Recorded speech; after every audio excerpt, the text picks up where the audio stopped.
Muy bien, pues vamos a entrar al mensaje número 3 de esta serie que le hemos titulado Recorriendo el Velo, que es una serie basada en el libro de Apocalipsis. Y este mensaje número 3 yo le he puesto por nombre El trono de Dios y la adoración celestial. Vamos a ver dos capítulos del libro de Apocalipsis, el capítulo 4 y el capítulo 5. Bien, ahora vamos a ver y a recordar un poquito las tres secciones que están ahí en su diapositiva, que son Apocalipsis 1:19, donde podemos observar las tres secciones en las cuales está dividido el libro de Apocalipsis. Dice: escribe pues lo que has visto, lo que sucede ahora y lo que sucederá después. Entonces, lo que has visto es la revelación de nuestro Señor Jesucristo, que fue en el capítulo 1. Las cosas que son, que fue el estado y el mensaje a las iglesias, capítulo 2 y capítulo 3. Y las cosas que serán después, que son las que estamos ahorita abordando, del capítulo 4 en adelante del libro de Apocalipsis. Recuerde que son 4 propósitos los que tiene este libro: que sepamos que Jesús es la fuente de revelación, que sepamos que Jesús viene pronto, que sepamos que esto tiene un propósito histórico para ubicarnos dentro de la historia y tiene un propósito moral.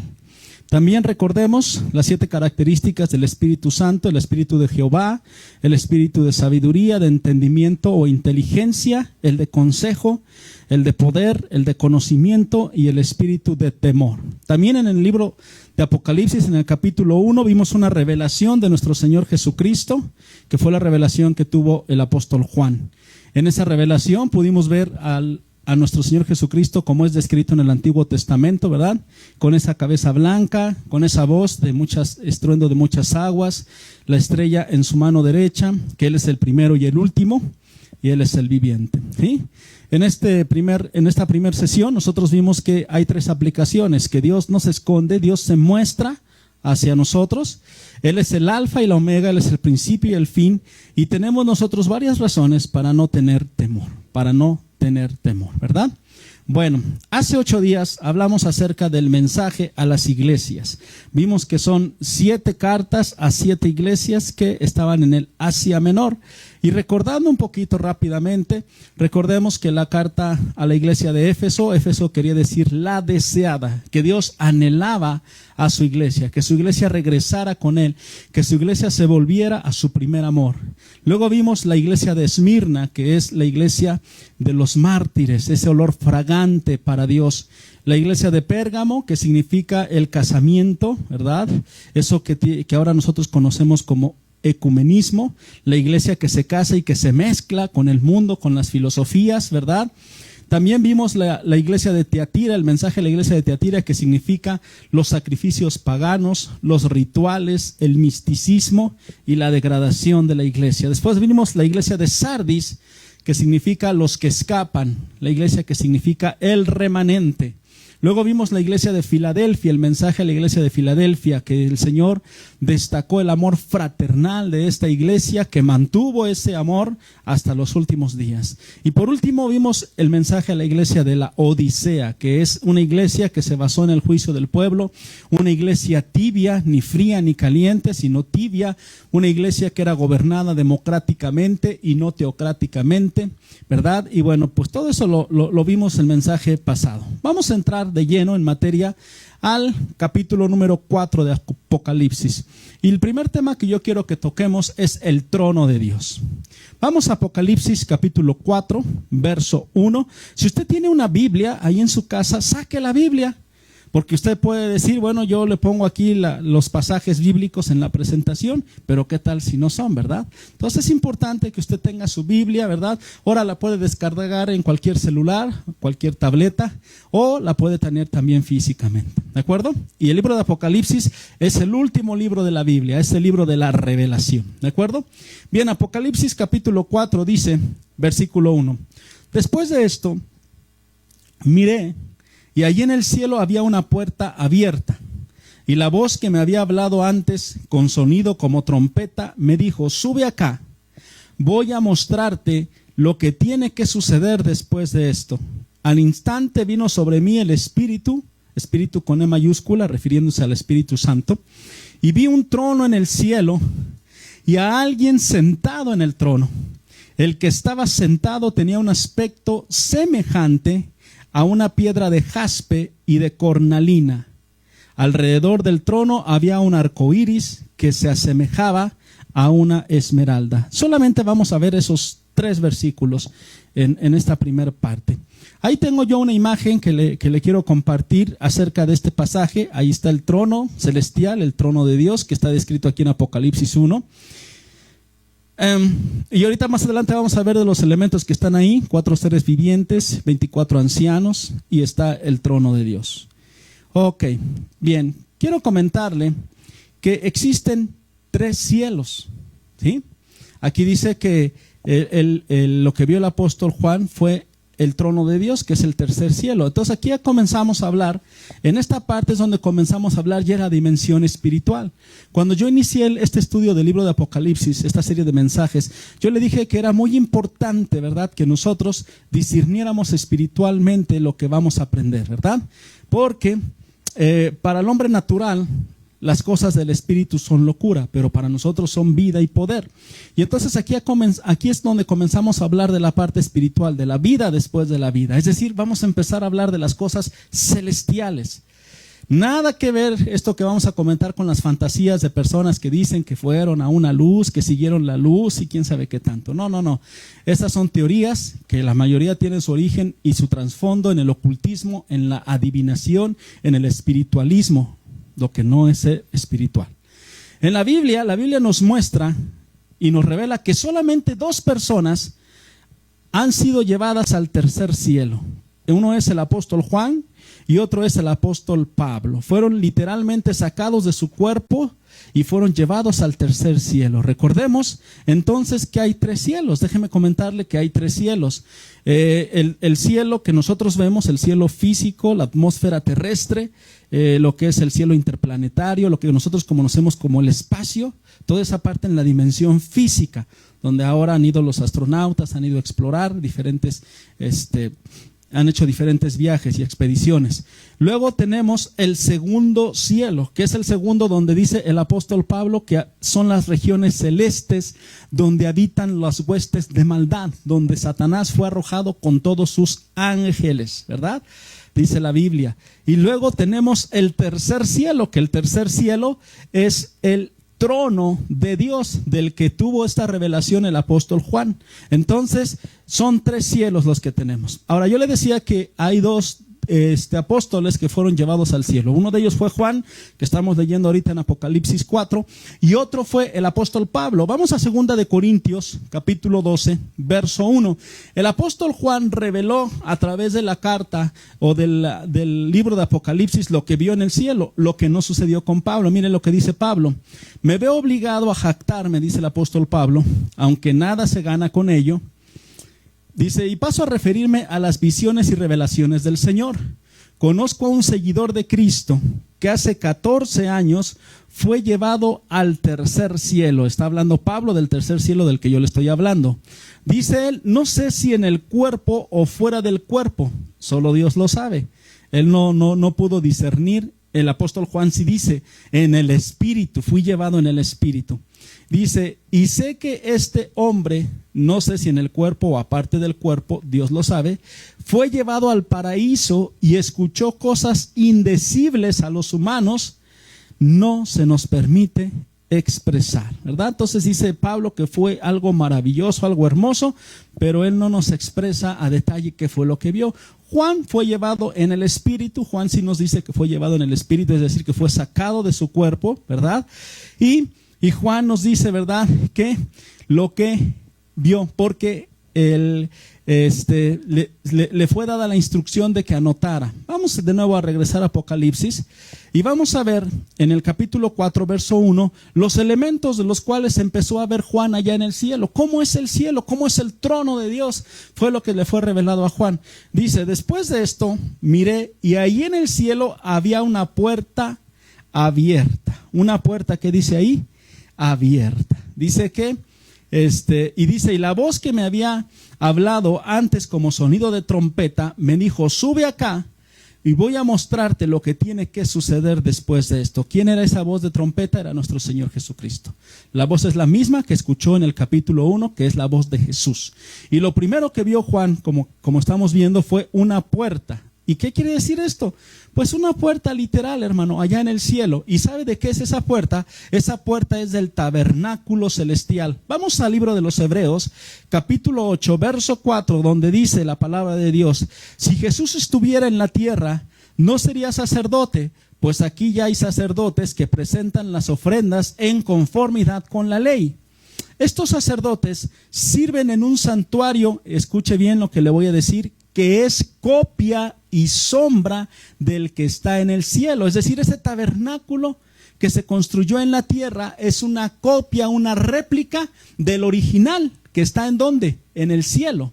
Dice, tal como se le advirtió a Moisés cuando estaba a punto de construir el tabernáculo, asegúrate, se le dijo a Moisés en el libro de la ley, de hacerlo todo según el modelo que se te está mostrando o que se te ha mostrado en la montaña. Entonces déjeme decirle que Moisés recibió las especificaciones para hacer un tabernáculo aquí en el cielo, aquí en la tierra, perdón, pero en función a las características del tabernáculo que está en el cielo. Entonces todo lo que está en el tabernáculo está tomado del modelo celestial, ¿verdad? Entonces lo que vio el apóstol Juan vio el tabernáculo original. El que tuvo aquí el pueblo de Israel era una copia, ¿verdad? Entonces esta puerta es una puerta literal y es la puerta del tabernáculo de Dios allá en el cielo. En Apocalipsis 11:19 dice la palabra de Dios, fíjese lo que dice: entonces se abrió en el cielo el templo de Dios. Ahí se vio el arca de su pacto y hubo relámpagos, estruendos, truenos, un terremoto y una fuerte granizada. El arca del pacto, ¿dónde está? En el cielo. ¿Cuál arca? La original. Porque también Moisés construyó un arca, ¿verdad? Se construyó un arca conforme al modelo del cielo. Ahora esa arca, los arqueólogos dicen que está perdida, la que se hizo aquí. De hecho, inclusive hay mitologías, hay toda una serie de hasta películas en busca del arca perdida, ¿verdad? Es el arca del pacto. ¿Sí estamos? Bien, entonces esto fue el primer elemento. Entonces el elemento que vio fue una puerta, y esa puerta no es otra cosa más que la puerta hacia la entrada del tabernáculo de Dios que está en el cielo. Amén. También el libro de los Hebreos nos dice que la sangre de Jesucristo que fue derramada en la cruz del Calvario es la que está derramada allá en el tabernáculo celestial para la propiciación de nuestros pecados. Amén. Bien, Apocalipsis 4:2, vamos al segundo versículo y dice, vamos a ver el otro elemento. Al instante vino sobre mí el Espíritu con E mayúscula, que significa el Espíritu Santo, y vi un trono en el cielo. ¡Wow! Gloria a Dios. Y a alguien sentado en el trono. El que estaba sentado tenía un aspecto semejante a una piedra de jaspe y de cornalina. Alrededor del trono había un arco iris que se asemejaba a una esmeralda. ¿Qué fue lo que vio Juan, amado? Lo que Juan vio fue el trono de Dios. Y vio al mismísimo Dios sentado en el trono. Esto nos habla de cómo Juan, ¿verdad?, pudo ver a Dios en su trono. Esto nos habla de el Señor sentado en su trono como un juez, como un magistrado cuando entra a una sala para sentarse a juzgar un caso. Es decir, iniciar un juicio, una sentencia. Vamos a ver que ese trono es un trono de juicio. Vamos al Salmo 11, versículo 4. Y esto nos revela el salmista acerca del trono de Dios. Cuando Dios se sienta en su trono y dice la palabra de Dios, el Señor está sentado en su trono. En los cielos tiene el Señor su trono y atentamente observa al ser humano con sus propios ojos, lo examina. Entonces es un trono de juicio, es un trono mediante el cual Dios observa al ser humano. Ahora vámonos con Daniel. Daniel es un poquito más explícito cuando habla acerca del trono de Dios. Daniel capítulo 7 verso 9 dice así: mientras yo observaba esto, se colocaron unos tronos, y él habla de unos tronos. Vamos a ver más adelante cómo coincide con la descripción de Juan. Y tomó asiento un venerable anciano. Su ropa era blanca como la nieve y su cabello blanco como la lana. Su trono con sus ruedas centelleaban como el fuego. De su presencia brotaba un torrente de fuego. Miles y millares le servían, centenares de miles lo atendían.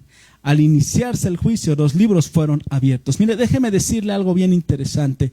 Este es el trono de Dios. Y esta visión que tuvo Daniel es del Dios mismísimo, del Dios que está reflejado en su Hijo. Este pasaje de Daniel 7:9 también refleja lo que vio Juan cuando vio a Jesucristo, el venerable anciano, con esa ropa blanca como la nieve, cabello blanco como de lana, y su trono, con ruedas que centellaban como el fuego, ¿verdad? El trono de Dios, déjame decirte, con estas características, es un trono de justicia y es un trono de juicio. Daniel y Juan tuvieron la misma visión, aunque ellos no fueron contemporáneos. Hay una diferencia de por lo menos 650 años entre el que nació uno y que nació el otro. Entonces, este trono fue revelado tanto a Juan como a Daniel. Bueno, más bien, Juan fue llevado al trono y a Daniel le fue revelado el trono. ¿Sí? En este trono está la presencia de Dios. ¿Para qué? Para juzgar.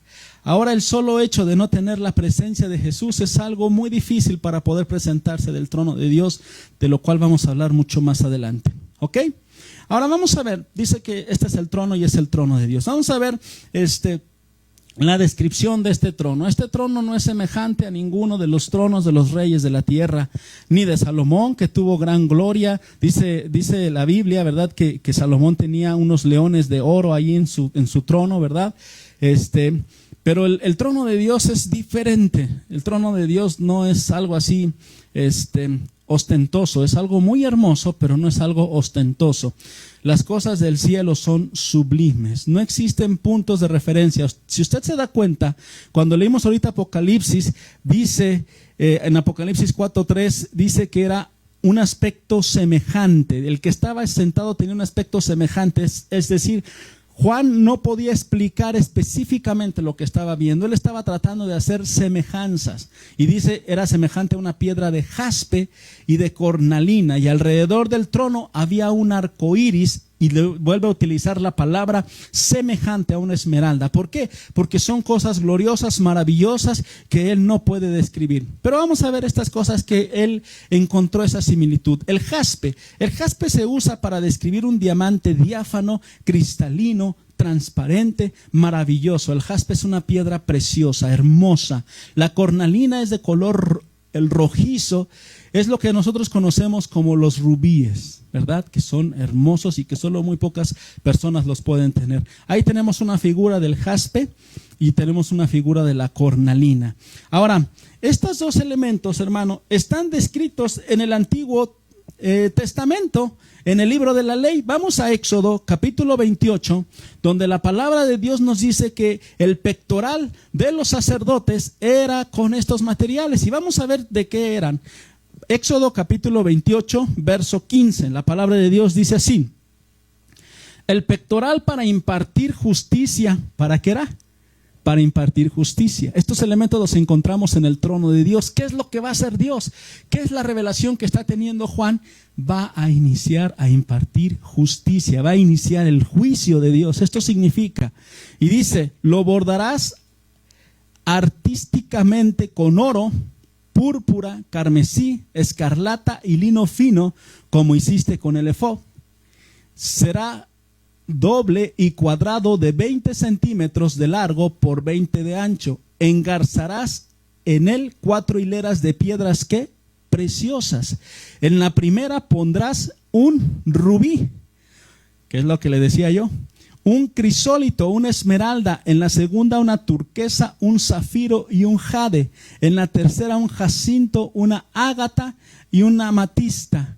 Y en la cuarta un topacio, un ónice y un jaspe. Engárzalas en filigrana, de oro. Es decir, ese pectoral, hermano, era hermoso. Era un chaleco, una especie de chaleco que llevaba esas hileras de piedras, ¿verdad? Donde viene la cornalina y donde viene, al principio viene la cornalina y donde también viene el jaspe. La primera y la última piedra significan el alfa y la omega. Eran las dos piedras que vio Juan en este trono de Dios, que era el jaspe y que era la cornalina, representando el primer hijo de Jacob, que es Benjamín, y el último de Jacob, que era de las tribus de Israel, ¿verdad? Ahora, Rubén, que es el primero, significa he aquí un hijo, y Benjamín, que es el último, significa hijo de mi mano derecha. Ahora déjeme decirle que en el trono de Dios, a la diestra del Padre, a la derecha del Padre, ¿quién está? Nuestro Señor Jesucristo. Hermano, es muy importante entender que el libro de Apocalipsis tiene muchos símbolos, mucha simbología, ¿verdad? Y esto nosotros tenemos que escudriñar qué es lo que representaba esa simbología en el antiguo pacto, en el Antiguo Testamento. Ahorita nos estamos viendo que esas dos piedras las llevaba el juez, el sacerdote que iba a impartir justicia en su pectoral, ¿verdad? Ok, bueno, ahora, ¿qué significaban estas piedras? Significaba pureza y santidad y juicio e ira de Dios, ¿verdad? El diamante representa la pureza y la santidad de Dios, y el rubí representa el juicio y la ira de Dios. Dios nos muestra que en su ira y en su juicio no cancelará el pacto que hizo con Israel, pero sí juzgará a la nación de Israel y juzgará al mundo entero. Déjame decirte que esta parte no les gusta a muchas personas. Cuando tú le hablas a una persona de que Dios es un Dios amoroso, que es un Dios que le ama, que es un Dios que le provee, que es un Dios que le bendice, bienvenido. Pero cuando tú le hablas de un Dios, ¿verdad?, que nos llama a cuentas, de un Dios que nos llama a dejar el pecado, de un Dios que nos llama a vivir una vida en santidad, de un Dios que nos llama para que nos arrepintamos y estemos preparados para este día del juicio, es cuando la gente empieza a decir, no, yo no creo en un Dios tan cruel, yo no creo en un Dios que sea capaz, ¿verdad?, de todo este tipo de situaciones. Déjame decirte que Dios es amor, pero Dios también es justicia. Amén. Y la palabra de Dios lo dice claramente. Amén. Ahora vamos a ver un elemento más que estaba ahí en el trono de Dios, el arco iris. Dice que era semejante a una esmeralda, ¿verdad?, la cual es de color verde. Vamos a Génesis capítulo 9, verso del 13 al 17. Ahí nos vamos a acordar del arco iris. El arco iris es un elemento, es un símbolo de un pacto de Dios con el hombre. Dice ahí, he colocado mi arco iris en las nubes, el cual servirá como señal de mi pacto con la tierra, dice Dios. Cuando yo cubra la tierra de nubes y en ellas aparezca el arco iris, me acordaré del pacto que he establecido con ustedes y con todos los seres vivientes. Nunca más las aguas se convertirán en un diluvio para destruir a los mortales. Cada vez que aparezca el arco iris entre las nubes, yo lo veré y me acordaré del pacto que establecí para siempre con todos los seres vivientes que hay sobre la tierra. Dios concluyó diciéndole a Noé, este es el pacto que establezco con todos los seres vivientes que hay en la tierra. El arco iris se remonta a la época de Noé. Dice la palabra de Dios que la maldad sobre la tierra se había multiplicado y que los pensamientos y las acciones y los caminos del hombre eran de constante al mal. Es decir, el hombre se había degradado totalmente como en nuestros tiempos. Y Dios decidió mandar un diluvio y solamente rescató a Noé y a su familia. Pero después de ese diluvio, Dios hizo un pacto. Y este pacto, la señal de este pacto era el arco iris. Y este arco iris aparece allá en el trono de Dios. Dios es justo, Dios es un Dios que hace juicio y justicia, pero también es un Dios de misericordia. Este arco iris nos muestra la misericordia de Dios en medio del juicio que viene sobre la humanidad. Dios es un Dios de misericordia. ¿Y cómo muestra su amor y su misericordia? Al mandar a su Hijo en la cruz del Calvario y a permitirnos a ti y a mí reconciliarnos con Dios antes de que venga el juicio. En Apocalipsis 4, el arco iris nos está mostrando que apareció antes del juicio, a diferencia de en los días de Noé. En los días de Noé, el Señor llamó a Noé y le dijo, constrúyete un arca porque voy a destruir la tierra, voy a inundar la tierra. Y entonces Noé estuvo proclamando, ¿verdad? Lo tomaron como loco. Dice la Biblia que en los días de Noé unos se daban a casamiento, otros andaban en sus deleites, en sus placeres, hasta que vino el diluvio, ¿verdad? Y después del diluvio vino el pacto de misericordia de Dios de no volver a destruir la tierra con agua, y el arco iris era la señal del pacto después del diluvio. Aquí nosotros lo estamos viendo antes del juicio, porque lo que vamos a ver más adelante es el juicio de Dios sobre la humanidad. Pero antes del juicio ahí se muestra el arco iris. Amén. Anunciando que Dios tendrá misericordia y que no destruirá a todos los seres humanos. Que es más, tú y yo ahorita tenemos la oportunidad de ponernos a cuentas con Dios. La garantía de que no seremos destruidos es que tú y yo nazcamos de nuevo para que no seamos juzgados de parte de Dios. Y si nos presentamos delante del trono de Dios, llevemos nuestro abogado, que es Jesucristo. Amén. Vamos a continuar. Ahora vamos a ver el siguiente elemento del trono de Dios. Estamos analizando el trono de Dios que está en Apocalipsis capítulo 4. Vámonos al verso 4. Dice, rodeaban al trono otros 24 tronos. ¿Se acuerda que Daniel dijo tronos? Primero Juan había dicho trono, pero ya después nos amplía la visión de lo que vio en el cielo y dice que había otros 24 tronos, en los que estaban sentados 24 ancianos vestidos de blanco y con una corona de oro. ¿En dónde? En la cabeza. La palabra ancianos que se utiliza aquí viene del griego presbúteros, que significa líderes o dirigentes. Estos 24 líderes lo que hacen es, están ejerciendo autoridad judicial delegada, formando parte del tribunal real de Dios, de un tribunal cósmico del universo entero que Dios creó. A estos seres humanos, ¿verdad? Se les prometió, más bien a los seres humanos se les prometió que tendríamos coronas, que tendríamos autoridad y que juzgaríamos. Vamos a Mateo capítulo 19 verso 28 y dice la palabra de Dios. Jesús le dice a sus discípulos: les aseguro, respondió Jesús, que en la renovación de todas las cosas, cuando el Hijo del Hombre se siente, ¿en dónde? En su trono glorioso, ustedes que me han seguido se sentarán también en 12 tronos para gobernar a las 12 tribus de Israel.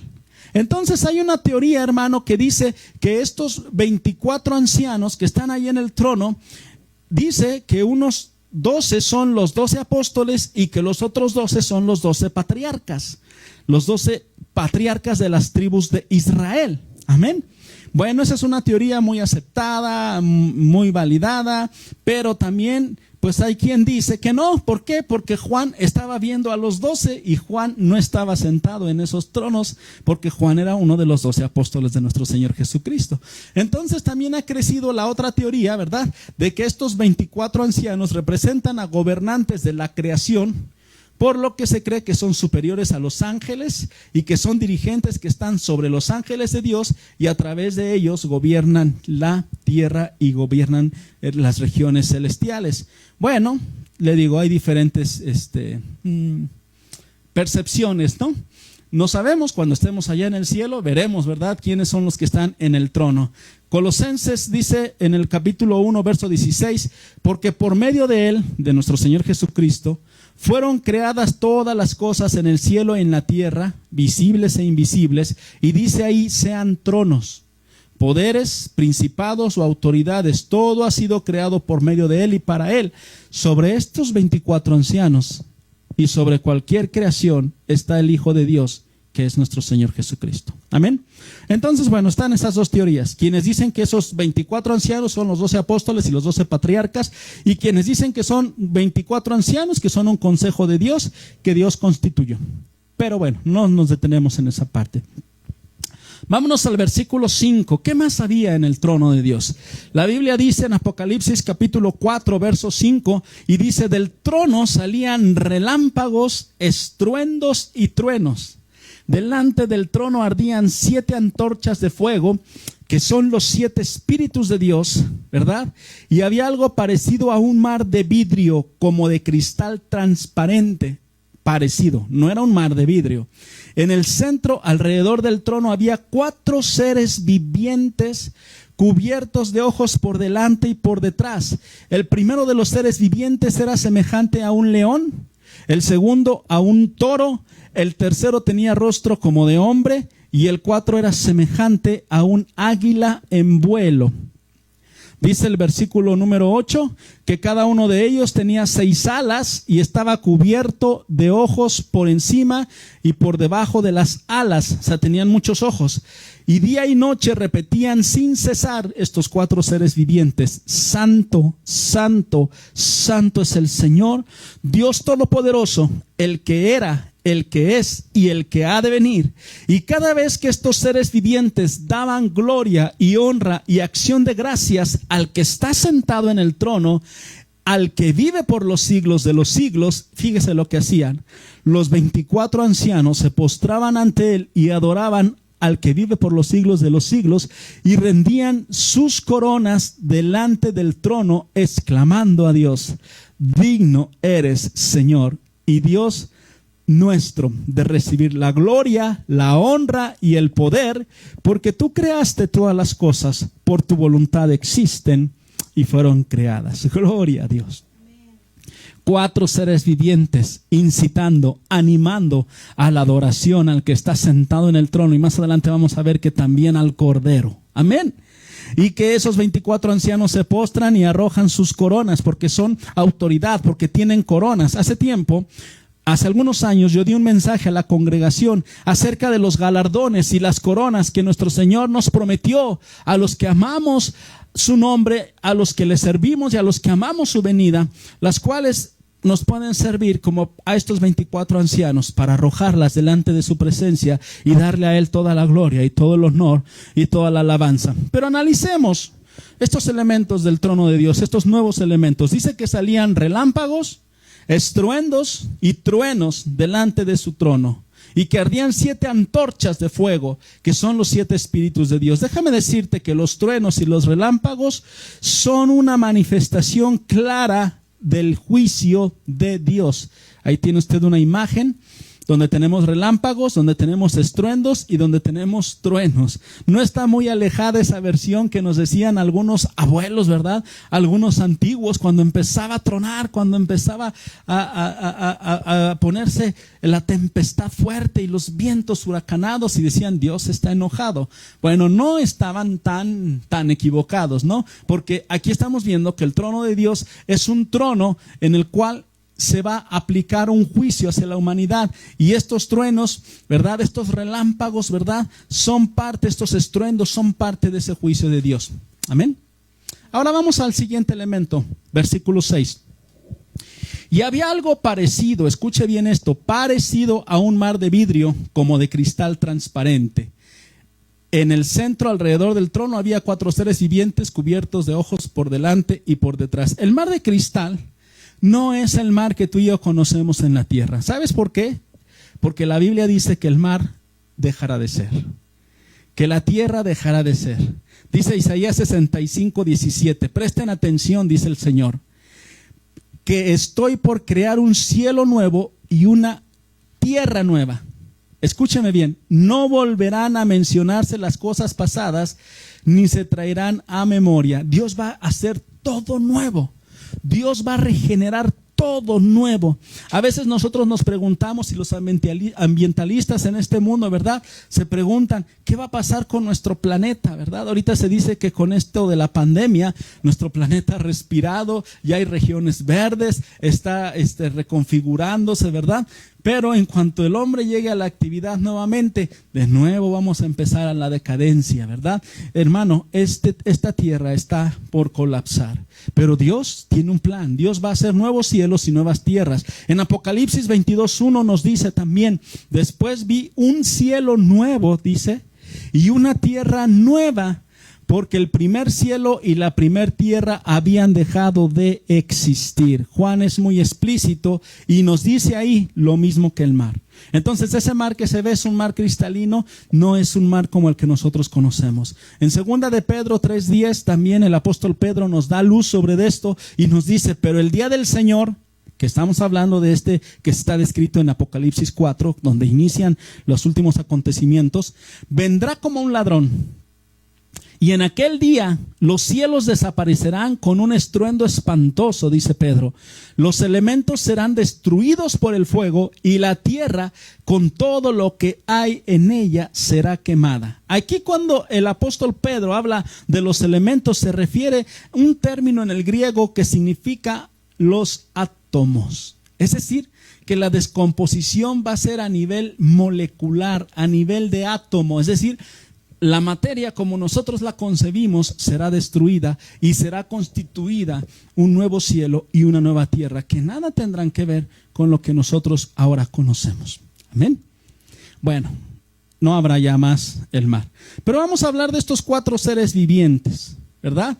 Dice que son 4 seres vivientes que están cerca de Dios, están más cerca que los 24 ancianos, y que estos son los que incitan a adorar a Dios allá en el cielo. Esto vamos a ver ahorita una conexión bien interesante de estos 4 seres vivientes. Estos seres vivientes, según los teólogos, no son ni ángeles, ni son serafines.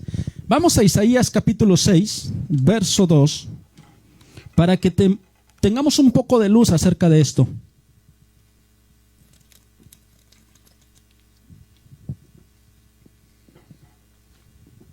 La palabra de Dios dice así: por encima de él había serafines. Está hablando del trono de Dios. Acuérdense que Isaías dice, Isaías 6, que él entró al templo de Dios y que él tuvo una revelación del trono de Dios. Inclusive escuchó la voz de Dios, quien irá por nosotros. Los que leen la palabra de Dios saben de lo que estoy hablando, del pasaje que estoy hablando. Y dice, cada uno de los cuales tenían 6 alas. Con 2 de ellas cubrían el rostro, con 2 se cubrían los pies y con 2 volaban, ¿verdad? ¿Sí? Ahora, aquí se utiliza la palabra saraf, la palabra para serafines, que significa ardiente, los que queman, los que están encendidos, los que están cerca de Dios. ¿Se acuerda que Dios le dijo a la iglesia de Odisea que no estaba ni caliente ni estaba fría, sino que estaba tibia, como que le entraba y no le entraba? Caliente significa una persona que está apasionada por Dios. El fuego está asociado con el poder y el fuego del Espíritu Santo en la vida del hombre.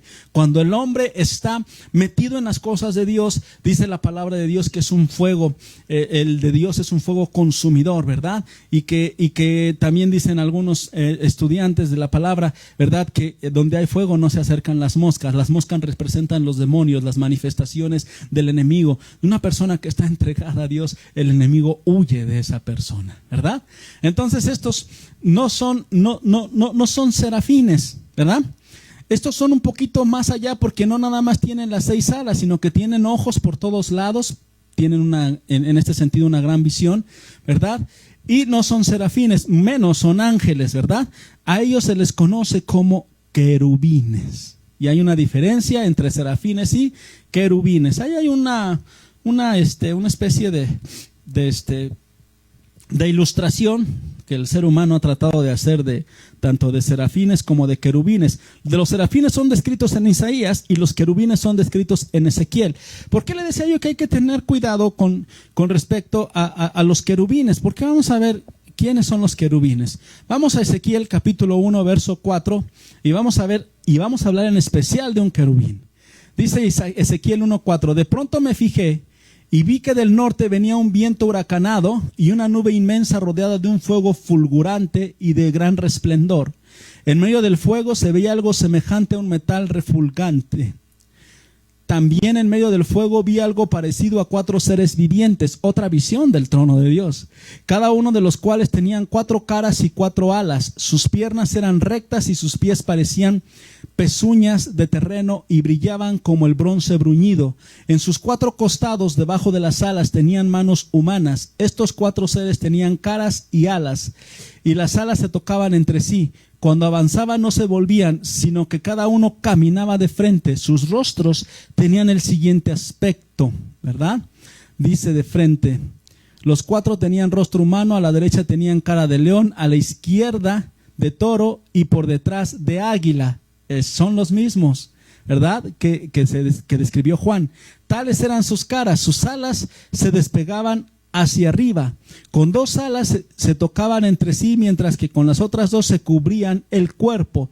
Los 4 seres avanzaban de frente, iban a donde el espíritu los impulsaba y no se volvían al andar. Estos seres vivientes parecían carbones encendidos o antorchas que se movían de un lado a otro. El fuego resplandecía de él. Se desprendían relámpagos. Está hablando del trono, del juicio de Dios. Los seres vivientes se desplazaban de un lado a otro con rapidez de un rayo. Entonces Ezequiel nos describe más detalladamente. Isaías nos describe a los serafines y Ezequiel nos describe a quién, a los querubines, y que están cerca de quién, del trono de Dios. Ezequiel 10:15 nos dice: los querubines, que eran los mismos seres que yo había visto junto al río Quebar, se elevaron. Cuando avanzaban, las ruedas a su costado hacían lo mismo como cuando despegaban sus alas para levantarse del suelo. Las ruedas no se apartaban de ellos. Ahora vamos a 2 de Samuel 6:2 y dice la palabra de Dios: y todo su ejército partió hacia Balá de Judá para trasladar de ahí el arca de Dios, sobre el que se invoca el nombre del Señor Todopoderoso, que reina entre ¿quién?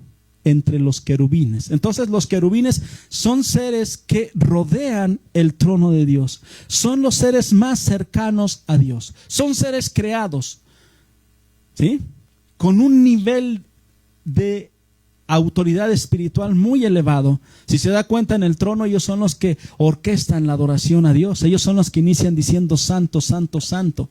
Y entonces después se suman los 24 ancianos, que también tienen autoridad, pero no como la autoridad de los querubines.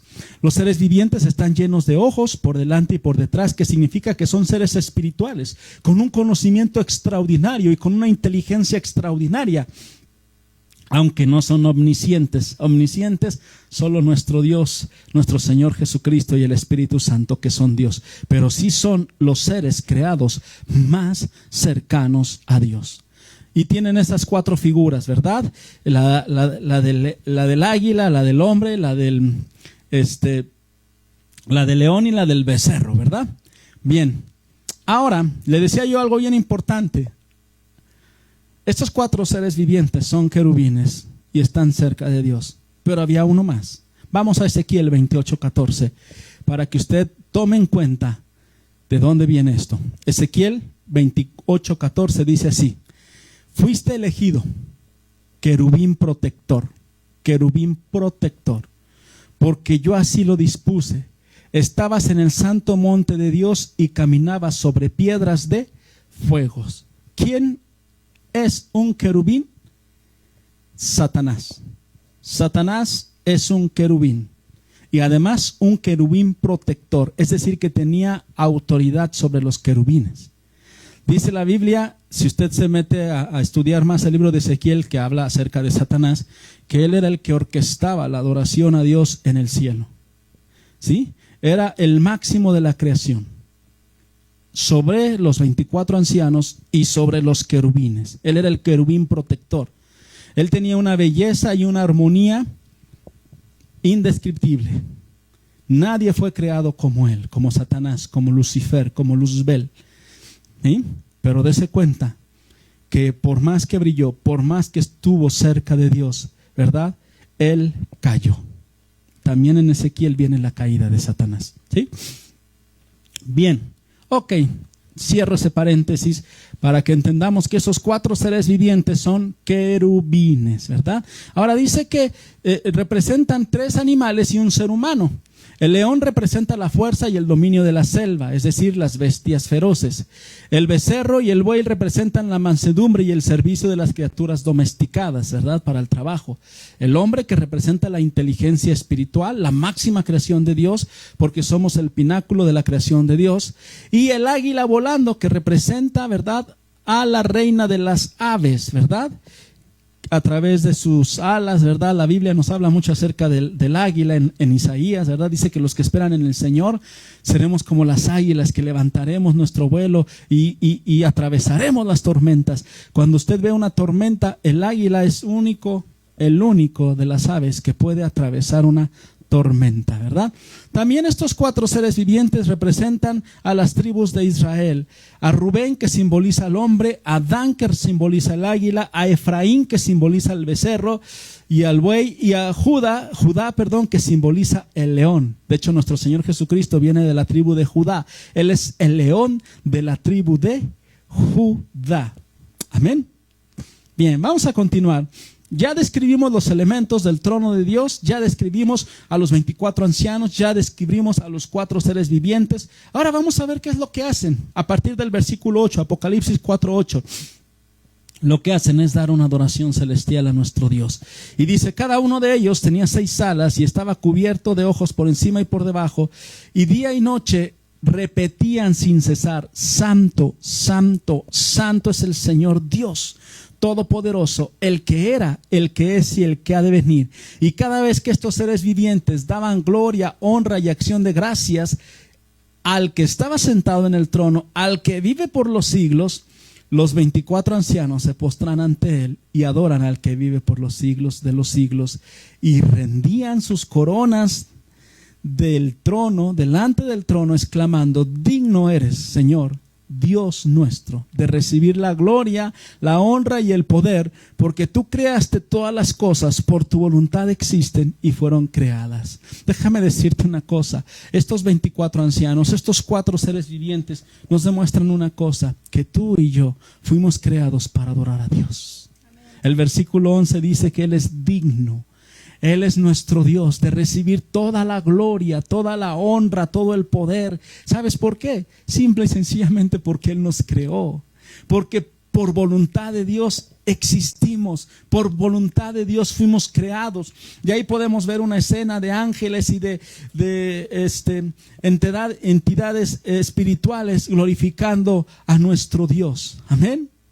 A su nombre sea la gloria. Ahora estos 4 seres vivientes, cuando están adorando a Dios, también están relacionados con el juicio de Dios. Dice en Apocalipsis 5:8, vamos rápidamente, y dice, cuando lo tomó, ahorita vamos a hablar un poquito acerca de Apocalipsis 5, los 4 seres vivientes y los 24 ancianos se postraron delante del Cordero, y cada uno tenía un arpa y copas de oro llenas de incienso, que son las oraciones del pueblo de Dios, y entonaban este nuevo cántico: digno eres de recibir el rollo escrito y de romper sus sellos, porque fuiste sacrificado y con tu sangre compraste para Dios gente de toda raza, lengua, pueblo y nación. Aquí Apocalipsis está hablando de ti y de mí. Pero vamos a entrar, vamos a introducirnos después de esta adoración celestial y después de esta revelación que Juan tuvo acerca del trono de Dios en Apocalipsis 4. Vámonos a Apocalipsis capítulo 5, donde nos habla acerca del rollo escrito y del Cordero. Apocalipsis 5, versículo 1, la palabra de Dios dice así: en la mano derecha del que estaba sentado en el trono, es decir, de Dios, vi un rollo escrito por ambos lados y sellado con 7 sellos. También vi a un ángel poderoso que proclamaba a gran voz: ¿quién es digno de romper los sellos y de abrir el rollo? Pero ni en el cielo, ni en la tierra, ni debajo de la tierra hubo nadie capaz de abrirlo, ni de examinar su contenido. Y dice Juan, fíjate lo que dice Juan: y lloraba yo mucho, porque no se había encontrado a nadie que fuera digno de abrir el rollo ni de examinar su contenido. Versículo 5. Uno de los ancianos me dijo: deja de llorar, que ya el león de la tribu de Judá, gloria a Dios, la raíz de David, ha vencido. Él sí puede abrir el rollo y sus 7 sellos. Dice el verso 6: entonces vi en medio de los 4 seres vivientes y del trono y los ancianos a un cordero que estaba de pie y parecía haber sido sacrificado. ¿Se acuerda de la visión que tuvo Juan? Juan vio a Jesús en la cruz sacrificado, y Juan vio a Jesús glorificado, y ahora Juan lo está viendo de nuevo en el cielo como un cordero que acababa de ser sacrificado. Fíjese qué cosas, qué contrastes vivió Juan. Y dice, y tenía 7 cuernos y 7 ojos, que son los 7 espíritus de Dios enviados por toda la tierra, y se acercó y recibió el rollo de la mano derecha del que estaba sentado en el trono. Qué hermosa escena. Es nuestro Dios a punto de desatar el juicio contra la humanidad, pero nadie es digno de desatar ese juicio, solamente aquel que murió por nosotros en la cruz del Calvario. Amén. A su nombre sea la gloria. A su nombre sea la gloria, a su nombre sea la gloria. Mira, yo tengo ahí una imagen, después pasamos a la parte de la adoración, que está en el versículo 8. Vamos a brincarnos esa parte, pero yo quiero mostrarte en una imagen de Apocalipsis 5, donde tenemos el rollo y el cordero, ¿verdad? Ahí está el cordero, ahí está el león de la tribu de Judá, y ahí está el rollo en la mano con los siete sellos. Trato de ilustrar, estuve buscando algunas ilustraciones, pero obviamente, como lo comenté al principio, Pablo siempre dice, Juan siempre dice algo semejante, ¿verdad? Ahora vamos a ver este libro que estaba en la mano del que estaba sentado en el trono, como dice Apocalipsis 5:1. En la mano derecha del que estaba sentado en el trono vi un rollo escrito por ambos lados y sellado con 7 sellos. Juan lo que vio fue un pergamino enrollado, de esos pergaminos del tiempo antiguo. El rey les ponía su sello y nadie podría abrir ese rollo salvo para quien iba dirigido, cuanto más en Roma. En Roma, ellos usaban unos anillos. De hecho, esto está en una de las escenas de la película de Ben-Hur, los que les gustan ver las películas. Y con ese sello, ellos sellaban sus escritos, lo ponían y nadie podía violar ese sello, ¿verdad? Y dependiendo de la jerarquía de la persona, ¿verdad? Ese sello era inviolable. Así que eso fue lo que Juan vio. Vio ese rollo, vi el rollo. El rollo se utiliza la palabra biblión, ¿sí? Lo cual significa, ¿verdad?, una especie de colección, ¿verdad?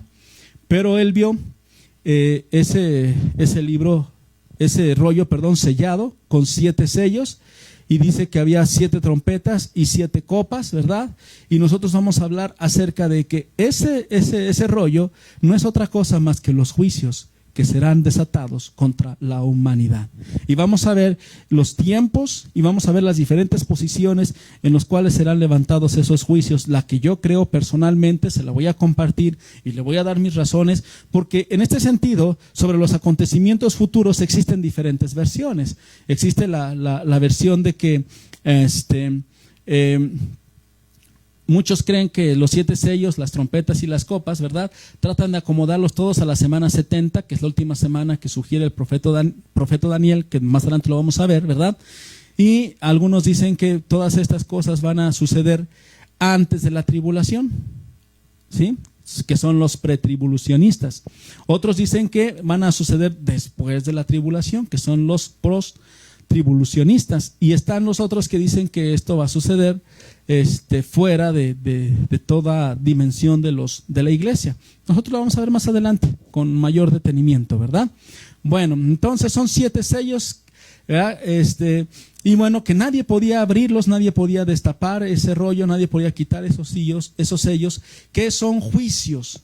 Juicios representados a través de sellos, a través de trompetas y a través de copas, que es lo que vamos a analizar a partir del capítulo 6.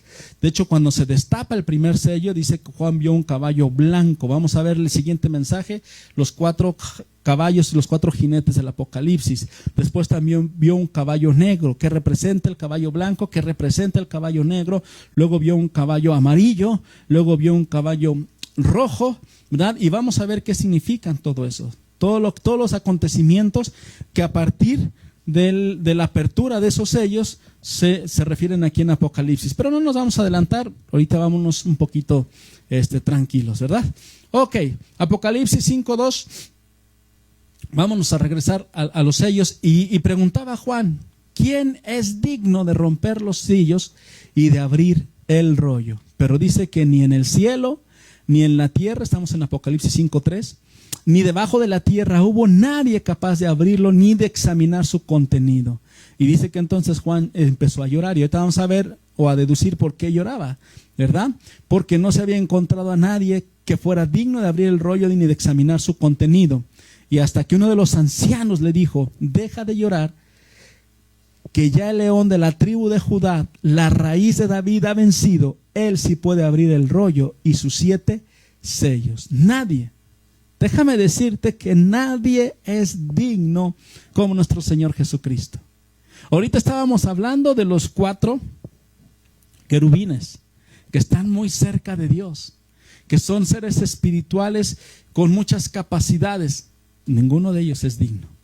Si nosotros nos vamos a la palabra de Dios, ahí en Job capítulo 4, verso 17, nos hace esta misma pregunta y nos dice: ¿puede un simple mortal ser más justo que Dios? ¿Puede ser más puro el hombre que su creador? Pues si Dios no confía en sus propios siervos y aún a sus ángeles acusa de cometer errores, ¿cuánto más a los que habitan en casas de barros, cimentadas sobre el polvo y aplastadas como polilla? Yo le hablaba del querubín protector. ¿Quién era? Satanás. Hermoso, perfecto en su creación, ¿verdad? Y cayó, desobedeció, ¿verdad?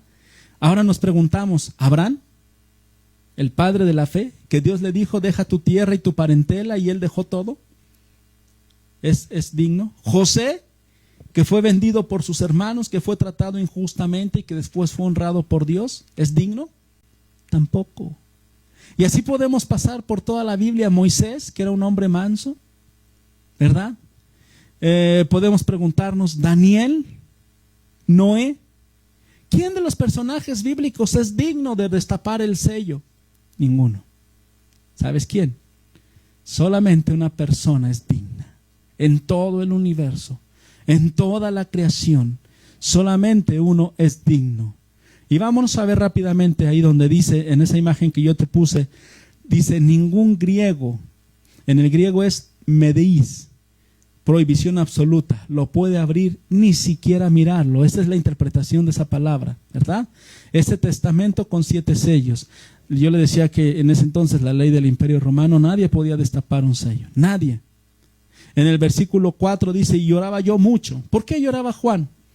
Porque no se había encontrado a nadie que fuera digno de abrir el rollo ni de examinar su contenido. Déjame decirte que las lágrimas de Juan son las únicas que se refieren en el cielo. Y Juan lloraba porque no podía venir la justicia de Dios. Nadie podría abrir los sellos, y si los sellos no eran abiertos, la justicia y el juicio de Dios no podía comenzar. Amén. Amén.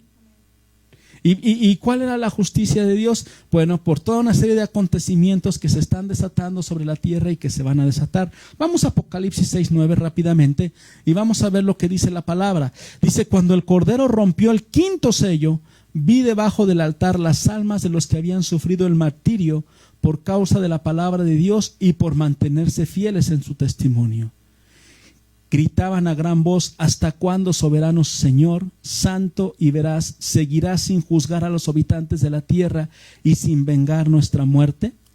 Entonces cada uno de ellos recibió ropas blancas y se les dijo que esperaran un poco más hasta que se completara el número de sus consiervos y hermanos que iban a sufrir el martirio como ellos. Este pasaje nos da luz de que el lamento de Juan es una clara demostración del estado caído del hombre y de su estado y de su condición espiritual. Juan anhelaba ver al mundo libre de tanta maldad y de tanta muerte. Hoy tú y yo vemos a un mundo desquiciado. Hoy tú y yo vemos a un mundo perverso y no tenemos que irnos muy lejos. Hoy tú y yo vemos en esta sociedad descompuesta tanta injusticia, tanta maldad, tantos niños abusados, tantos hombres asesinados, tantas mujeres violentadas, violadas. El hombre no tiene freno para su maldad. Y lo que Juan estaba viendo desde el cielo, la maldad que se había multiplicado en la tierra. Si ahorita, hermano, es el principio de dolores, cuando venga la tribulación y la gran tribulación, las cosas que se verán sobre este planeta serán verdaderamente desastrosas. En Ezequiel capítulo 9 verso 3 dice que la gloria de Israel, que estaba sobre los querubines, se elevó y se dirigió hacia el umbral del templo. Al hombre vestido de lino que llevaba en la cintura un estuche de escriba, el Señor lo amó y le dijo: recorre, la ciudad de Jerusalén y coloca una señal en la frente de los que giman y hagan lamentación por todos los actos detestables que se cometen en la ciudad. Esto es algo que Dios nos está hablando a ti y a mí. Tú y yo no vamos a detener la maldad de este mundo yéndonos a una manifestación pacifista y vestiéndonos de blanco y diciendo que amamos a la humanidad. La única manera como se va a detener la maldad en esta tierra es de que tú y yo oremos para que Dios inicie su juicio. Es para que tú y yo gimamos y hagamos lamentación por todos estos actos detestables que se cometen en nuestro planeta, en nuestra ciudad, en esta sociedad. Amén. Esa es la manera como tú y yo podemos contribuir a que haya justicia. Amén. Derramar lágrimas de tristeza ante tanta maldad, ante tanta falsedad, ante tanto dolor de la humanidad. ¿Te acuerdas cuando Jesús se paró sobre Jerusalén? Y dice la Biblia que a las afueras de Jerusalén Jesús empezó a orar y empezó a llorar por Jerusalén. Y le dijo: Jerusalén, Jerusalén, ¿cuántas veces te quise juntar como la gallina junta sus polluelos, pero no quisiste? Dios quiere la paz para el hombre. Dios quiere que el hombre busque a Dios, y entonces amando a Dios, el hombre amará a su prójimo como a sí mismo. Pero ¿sabes? El hombre no quiere nada con Dios. Amén. El hombre no quiere nada con Dios. Entonces hay una lamentación sobre nuestra ciudad. Amén. Y la única manera es cuando Dios mande su juicio. Nuestro corazón debe de dolerse como se duele el corazón de Dios. Debemos de tener un corazón conforme al corazón de Dios. Amén. Así que en Apocalipsis 4:5 dice: uno de los ancianos me dijo: ya deja de llorar, le dijo a Juan, porque el león de la tribu de Judá, la raíz de David, él ha vencido, y él puede abrir el rollo y sus 7 sellos. Amén. Amén. La palabra cordero, ¿verdad? Aquí se estaba refiriendo al cordero de la Pascua, el cordero que se especificó en el libro de Éxodo. Y nosotros sabemos que Jesús es nuestra Pascua, que Él es nuestro cordero pascual, que Él a través de su sangre preciosa nos libró del ángel de la muerte espiritual. Él nos ha librado, ¿verdad? Ayer estábamos orando, un grupo de pastores, y estábamos también escuchando una serie de enseñanzas, y yo resaltaba esta enseñanza que está en el Evangelio, cuando Jesús dijo: no temas al que mata el cuerpo, témele al que mata el alma y que puede matar tu espíritu. Entonces, hermano, una pandemia nos puede matar físicamente hablando, pero nosotros no debemos de temerle, ¿verdad? Nosotros debemos de temer la muerte espiritual. Pongámonos a cuentas con Dios. Amén. Ahora aquí está hablando de Jesús que es nuestro cordero pascual, que Él es el león de la tribu de Judá. En Génesis 49:8 está esta profecía sobre la tribu de Judá. Tú, Judá, serás alabado por tus hermanos, dominarás a tus enemigos y tus propios hermanos se inclinarán ante ti. Mi hijo Judá es como un cachorro de león que se ha nutrido de la presa. Se tiende al acecho como león, como leona que nadie se atreve a molestar. El cetro no se apartará de Judá, ni de entre sus pies el bastón de mando, hasta que llegue el verdadero rey, y se refiere a Jesucristo, quien merece la obediencia de los pueblos. ¿Quién es? El león de la tribu de Judá. Es nuestro Señor Jesucristo. Ya no vendrá como cordero, como dijo Isaías 53, como cordero fue llevado al matadero, enmudeció. Aquí nosotros lo vemos como león para juzgar a la humanidad, ¿verdad? Entonces, además también la Biblia nos dice que Jesús pertenece al sacerdocio de Melquisedec. Los israelitas tenían una tribu que era encargada de hacer los sacrificios, la tribu de Leví. Pero en Hebreos 7 nos dice la palabra de Dios que el orden de Melquisedec, el sacerdote de Dios, el rey de Salem, es el nuevo orden duradero, es el sacerdocio eterno del cual viene nuestro Señor Jesucristo. Amén. Ahora también aquí nos dice otro de los títulos, la raíz de David.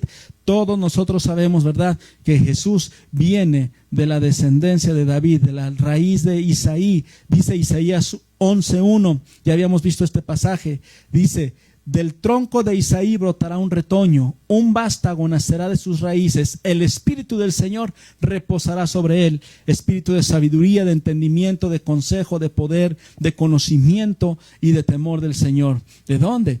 De Isaí. ¿A quién se refiere? A nuestro Señor Jesucristo. Él ha vencido. Es lo más hermoso que pone aquí. Él ha vencido. Y por esa victoria que Él tuvo en la cruz del Calvario, Él puede abrir el rollo y Él puede desatar sus 7 sellos, ¿verdad? Antes de ser sacrificado, Jesús tenía que cumplir la ley de Dios y la cumplió. No como los otros profetas que dejaron sus máximas, que dejaron sus reflexiones. Jesús murió en la cruz por ti y por mí. Él mostró su amor para con nosotros, dice Romanos 5:8, en que siendo aún pecadores, Cristo murió por nosotros. Amén. Y entonces tú y yo sabemos que Jesús en la cruz del Calvario nos dio la victoria. Ahí fue donde venció. El apóstol Pablo dice en Colosenses que ahí fue donde exhibió públicamente a Satanás. También el salmista en el Salmo 22 dice que Satanás y todas las huestes de maldad estaban rodeando la cruz del Calvario, mofándose y burlándose. Dice el salmista, perros, ladran, quieren comer mis carnes, pero dice, el Señor le dio la victoria ahí en la cruz del Calvario. Amén. Así que Jesús venció a Satanás. Jesús venció al mundo. Jesús venció su carne. Dice la palabra de Dios, en el mundo tendréis aflicción, nos dijo Jesús, pero confiad, porque yo he vencido al mundo a través de su sacrificio. Por eso es tan importante el sacrificio de Jesús. Por eso es que en el cielo se recrea la escena del Cordero. ¿Sabes por qué? Porque era necesario que el Cordero fuera sacrificado. ¿Quién era el Cordero? Nuestro Señor Jesucristo. ¿Sabes para qué? Además de perdonar nuestros pecados, para satisfacer la justicia del Padre, para justificar, para satisfacer la ira de Dios que será derramada sobre la humanidad, para que a ti y a mí no nos alcance esa ira. Él murió en expiación por nuestros pecados. Él pagó, el justo pagó por nosotros los injustos. Ahora somos proclamados justos delante de Dios, y esto no es de nosotros, es favor de Dios, es una gracia inmerecida. Fue imputada su santidad, fue imputada su justicia en nuestras vidas. Hechos 17:31 dice, Él ha fijado un día en que juzgará al mundo. ¿A quién se refiere? A Jesucristo. Con justicia por medio del hombre que ha designado. De ello ha dado pruebas a todos al levantarlo de entre los muertos. ¿Quién ejecutará justicia? Nuestro Señor Jesucristo. ¿Quién es digno de desatar ese rollo para que la justicia de Dios venga sobre esta humanidad? Jesucristo, el que murió en la cruz del Calvario. Amén. A su nombre. Gloria a nuestro Dios. Juan capítulo 5 verso 16 dice así: porque así como el Padre tiene vida en sí mismo, así también ha concedido al Hijo tener vida en sí mismo, y le ha dado autoridad para juzgar, puesto que es el Hijo del hombre. Él es el Hijo de Dios. Él es el que pagó por nosotros en la cruz del Calvario. Él es el que murió, y por lo tanto Él es el que nos va a salvar de la ira de Dios. Amén. Amén. A su nombre. Vamos a Primera de Pedro, capítulo 4, verso 17, donde nos habla acerca del juicio. Y dice así el apóstol Pedro: porque es tiempo de que el juicio comience, y que comience por la familia de Dios. Y si comienza por nosotros, fíjate lo que dice así el apóstol Pedro: ¿cuál no será el fin de los que se rebelan contra el evangelio de Dios? Si el justo, dice Pedro, a duras penas se salva, ¿qué será del impío y del pecador? Por eso es tan importante esto que te estoy diciendo, que ahí en el trono de Dios, que es un trono de juicio, que es un trono de justicia, está el arco iris como pacto previo al juicio. Con Noé fue al revés. Primero fue el juicio, la muerte, y después vino el pacto. Jesús nos ha antepuesto el pacto por medio de su Hijo Jesucristo, para que tú y yo nos reconciliemos con Él y no tengamos que llegar a ser juzgados con los juicios que vienen, que son los que les voy a predicar a partir del siguiente mensaje. Amén. Vamos a ir terminando, vamos a ir cerrando. Vamos a Apocalipsis, y ahora vamos a ver la adoración al Cordero. Entonces vi en medio de los 4 seres vivientes y del trono y los ancianos a un cordero que estaba de pie y parecía haber sido sacrificado. Tenía 7 cuernos y 7 ojos, que son los 7 espíritus de Dios enviados por toda la tierra. Se acercó y recibió el rollo de la mano derecha del que estaba sentado en el trono. ¿Quién es? Jesucristo. Recibió el rollo de parte de su Padre, de nuestro Dios. Y cuando lo tomó, los 4 seres vivientes y los 24 ancianos se postraron delante del Cordero. Cada uno tenía un arpa y copas de oro llenas de incienso, que son las oraciones del pueblo de Dios.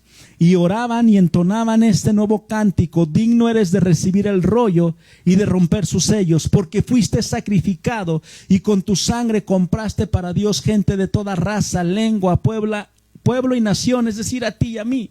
Estos mexicanos, estos hondureños, guatemaltecos, norteamericanos, suecos, todos, de toda lengua, de toda raza, nos ha comprado con su sangre preciosa.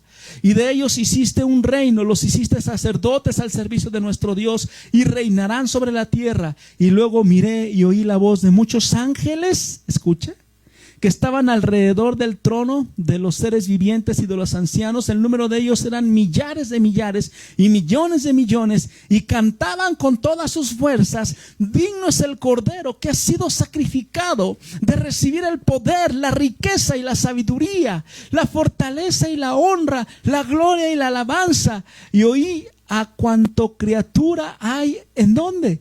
En el cielo y en la tierra y debajo de la tierra y en el mar, a todos en la creación que cantaban: al que está sentado en el trono y al Cordero sea la alabanza y la honra, la gloria y el poder por los siglos de los siglos. Y los 4 seres vivientes exclamaron amén, y los ancianos se postraron y adoraron. Esto yo le llamo una adoración creciente. Los 4 seres vivientes, los 24 ancianos, las multitudes de los ángeles y las multitudes de toda la creación en el cielo, en la tierra, todos adorando al Cordero. Mira, yo ahí te puse una imagen rápida. En Isaías 53 nos habla acerca del cordero Arnión, que es un cordero doméstico, que es un cordero inmolado. Ahí está, que sufre una muerte violenta, como la que describe Isaías 53. Después ahí podemos ver en la siguiente imagen, ¿verdad?, los 7 cuernos, que simbolizan todo el poder y el gobierno perfecto, y los 7 ojos, que son señal de omnisciencia. Todo lo ve, todo lo sabe nuestro Señor Jesucristo. ¿Sabes por qué? Porque Él es Dios. Amén. Y en este pasaje que acabamos de leer de Apocalipsis 5, se cumple lo que el apóstol Pablo escribió en Filipenses capítulo 2, la exaltación de nuestro Señor Jesucristo. Ese es precisamente Apocalipsis capítulo 5 y también en el capítulo 4, pero en el capítulo 5 exactamente donde se cumple este pasaje de Filipenses capítulo 2 verso 5, y que a la letra dice: la actitud de ustedes, nos está hablando a la iglesia, debe de ser como la de Cristo Jesús, quien siendo por naturaleza Dios, no consideró el ser igual a Dios como algo a que aferrarse. Por el contrario, se rebajó voluntariamente, y tomando la naturaleza de siervo y haciéndose semejante a los seres humanos, y al manifestarse como hombre, se humilló a sí mismo y se hizo obediente hasta la muerte, y muerte de cruz. De nuevo Pablo resalta el sacrificio de Jesús en la cruz. Y en el verso 9 dice: por eso Dios lo exaltó hasta lo sumo y le otorgó el nombre que está sobre todo nombre, para que ante el nombre de Jesús se doble toda rodilla en el cielo y en la tierra y debajo de la tierra, y toda lengua confiese que Jesucristo es el Señor, para gloria del Dios Padre. Amén. Esto se está cumpliendo aquí en Apocalipsis capítulo 5. Dios lo exaltó hasta lo más alto, porque Jesús se humilló hasta lo más bajo, y le otorgó un nombre que está sobre todo nombre, para que ante el nombre de Jesús toda rodilla, tanto en el cielo como en la tierra y debajo de la tierra, se doblen, y que toda lengua confiese que Jesucristo es Señor nuestro. Amén. A su nombre sea la gloria. El ser humano, hermano, es un ser vanidoso, es un ser orgulloso. El ser humano siempre ha buscado la exaltación. Influenciado, ¿sabe por quién? Por ese querubín protector. ¿Sabe cuál fue la perdición de ese querubín protector llamado Satanás? Él quería recibir la adoración para él. Él se encargaba de orquestar la adoración en el cielo para el que estaba sentado en el trono. Él se encargaba de dirigir a todos los ángeles y a todos los huestes celestiales para adorar a Dios. Y un día dijo: voy a subir al trono para que me adoren a mí. Ese día fue el día de su perdición. Y esa misma influencia es la influencia que le ha dejado a esta humanidad. Satanás quiere la exaltación. Y cuando él fue expulsado y estuvo en esta tierra, y cuando tentó a nuestro Señor Jesucristo en el desierto, ¿qué es lo que le pedía a Satanás? Si postrado me adoraras. Los grandes dictadores se han aferrado al poder y han reclamado la exaltación. Tenemos personajes bíblicos, personajes históricos que han recibido y que han querido recibir siempre la exaltación y que han querido recibir la gloria. Ayer estaba yo escuchando un mensaje del rey Saúl. El rey Saúl, cuando fue desechado por Dios, fíjese qué tremendo era. Le dice al profeta Samuel: sí, ya sé que me rechazó Dios, lo desobedecí, pero te voy a pedir un último favor. Hónrame delante del pueblo, no me dejes. Fíjese, Dios lo había desechado, había perdido el favor de Dios y él seguía buscando la aceptación del pueblo. El fin de todos estos personajes que buscan la gloria es el fracaso. Es el fracaso. Porque solo nuestro Señor Jesucristo es digno de recibir todo el honor y toda la gloria, como lo acabamos de leer en estos pasajes. ¿Por qué? Porque Él se humilló. Él era Dios y no se aferró a ser igual a Dios, sino que se despojó de su divinidad. Y dice la Biblia que vino a nacer en un humilde pesebre. Nos enseñó exactamente lo contrario. Él no estimó el ser igual a Dios como algo a que aferrarse. Él se despojó, él fue obediente. Nació en ese humilde pesebre. Se sometió a unos padres sencillos, a una hija de un sacerdote y a un carpintero. Se rodeó de gente sencilla. Sus 12 apóstoles, dice la Biblia, que eran gente del vulgo, eran gente del pueblo. Hoy en día una persona, ¿verdad?, es criticada por ser gente del pueblo. Es criticada por su mal hablar. Es criticada por muchas cosas. Jesucristo escogió a lo más vil, dice la Biblia, y lo menospreciado, ¿verdad? Bajó para destruir la sabiduría de los sabios, la arrogancia de los arrogantes. Vino a lavar los pies de sus discípulos. Pedro le dijo: ¿cómo? ¿Cómo haces esto? ¿Sabe por qué? Porque en esa época, en la época de nuestro Señor Jesucristo, el sirviente más bajo era el que, cuando llegaban esos hombres de esas largas travesías por el desierto, por la tierra, todos empolvados, imagínense, tenía que sacar la toalla y tenía que lavar a los visitantes. Y eso lo hizo nuestro Señor Jesucristo. Y cuando Pedro no quería, y Jesús le explicó: entonces no serás parte de mi reino. Entonces Pedro le dijo: no, Lolo, los pies, lávame todo. Él vino a lavar, ¿verdad? Si algo nos enseñó nuestro Señor Jesucristo fue humildad.